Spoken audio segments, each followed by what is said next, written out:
해외의 한 여행 관련 블로그에 흥미로운 내용이 올라와 있었습니다.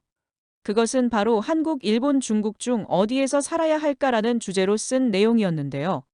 블로그를 운영하는 사람은 타이릭이라는 여행가로 아프리카계 미국인과 일본인의 혼혈인이며 2012년 말부터 한중일 세 국가에서 모두 거주해 본 경험이 있다고 했습니다.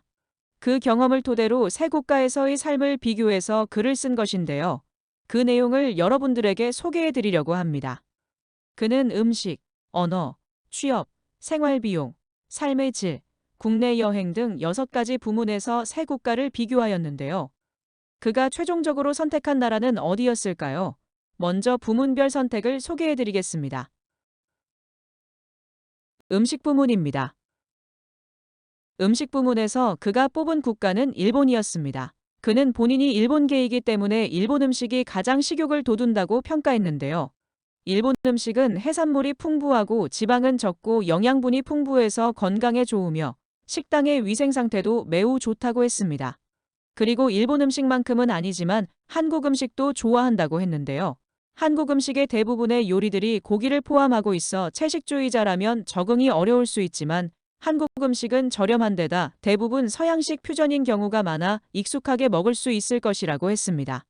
그러나 중국 음식은 돼지고기를 많이 사용하고 기름기가 많아 건강에 매우 민감한 사람으로서 본인은 가장 싫어한다고 했는데요. 중국은 음식이 가장 다양하지만 대부분 자기 취향이 아니라고 했고 중국 식품 산업의 전반적인 위생에 대한 불신도 덧붙였습니다. 다음은 언어 부문입니다. 언어 부문에서 그가 뽑은 것은 중국어였습니다. 중국어 듣기가 세 언어 중 가장 어려우며 중국어는 4개의 성조가 있어 잘못 말하면 단어의 의미가 바뀔 수 있고 읽는 법을 배우는 것도 어렵다고 했습니다.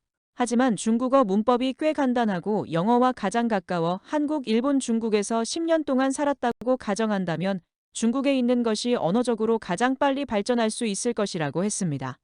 한국어는 단연코 읽기와 쓰기가 가장 쉬웠는데 약 2주 만에 전체 시스템을 배웠고 한국어를 자주 사용하지 않음에도 불구하고 아직까지 읽고 쓸 수 있다고 했는데요. 하지만 한국어 말하기를 잘하는 외국인은 찾기 어렵고 자신은 그게 이해가 간다고 말했습니다. 마지막으로 일본어는 발음이 가장 쉽고 훈련이 되어 있지 않아도 잘 들리지만 복잡한 문법 규칙을 가지고 있는 데다 규칙이 있는 말이나 존댓말과 같은 상황에 따라 다르게 사용해야 하는 말들이 있어 배우기 어렵다고 말했습니다. 세 번째는 취업 부문입니다. 그가 이 부문에서 뽑은 국가는 중국이었습니다.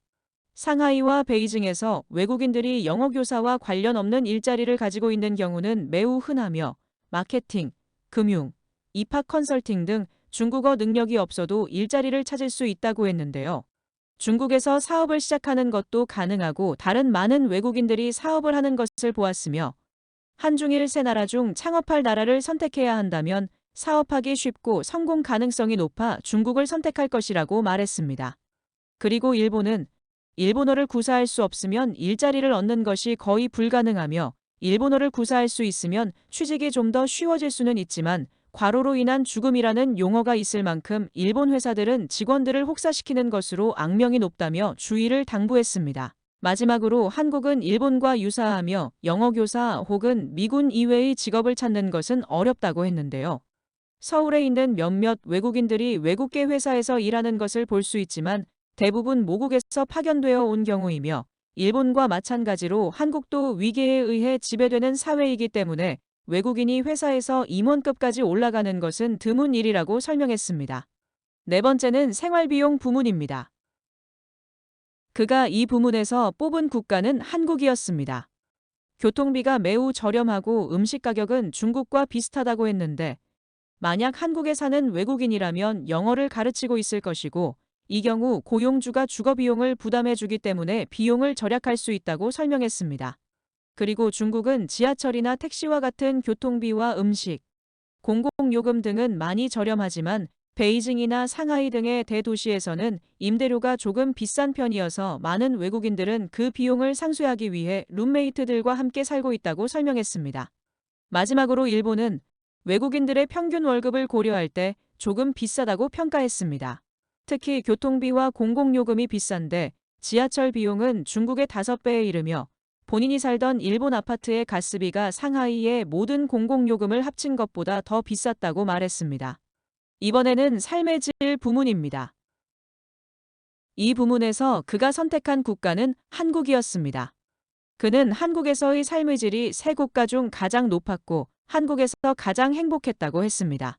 또한 한국의 장점은 어딜 가든 무료 와이파이가 있고 돌아다니기도 편리하고 저렴하다고 했습니다. 그리고 무엇보다 친구들을 가장 쉽게 사귈 수 있었는데 때때로 한국인들이 먼저 다가와서 이야기를 나눴고 함께 농구를 하거나 노래방을 가거나 심지어는 클럽에 함께 가기도 했다고 했습니다. 그리고 짚라인, 스노우보드, 문화투어, 와인 시음 등 한국에 살았을 때 따분한 순간이 없었다고 덧붙였습니다. 한편 중국에서의 삶은 매우 편리했다고 했습니다. 위챗과 알리페이 같은 모바일 앱을 이용하여 거의 모든 비용을 지불할 수 있었으며 공과금을 내거나 친구들에게 즉시 계좌이체를 할 수도 있었다고 했습니다. 하지만 정부의 강력한 통제로 유튜브, 페이스북, 넷플릭스, 레딧 등이 금지되어 있어 엄청 짜증이 났으며 오염이나 위생도 매우 문제였다고 했습니다. 심지어 할아버지 할머니들이 화장실 대용으로 손주를 쓰레기통 위에 올려놓는 모습도 드물지 않게 볼 수 있다고 했습니다.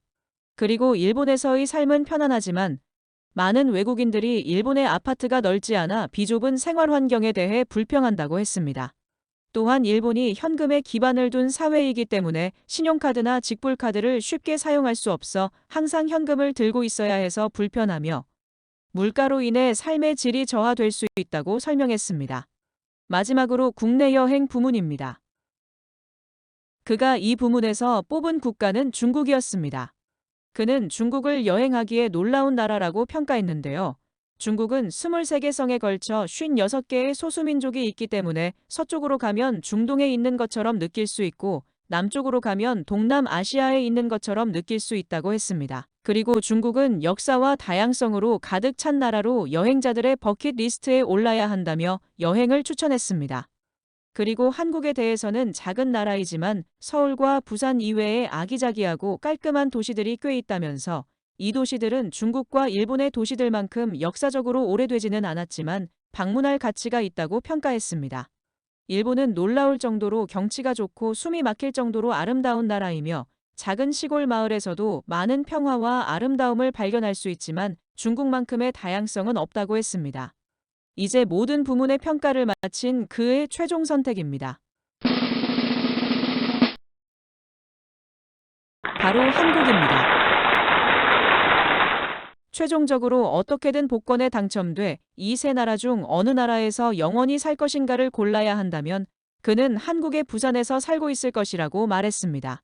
그리고 그는 모든 것은 주관적입니다. 저는 이 장소들을 각각 사랑하고 싫어했던 사람들을 만났습니다. 여러분의 경험은 궁극적으로 여러분이 생각하는 것입니다. 라며 글을 마무리했는데요. 그의 말이 정답은 아니지만 외국인의 입장에서의 한국, 중국, 일본에서의 삶의 비교는 흥미로웠습니다. 이상 K소식통이었습니다.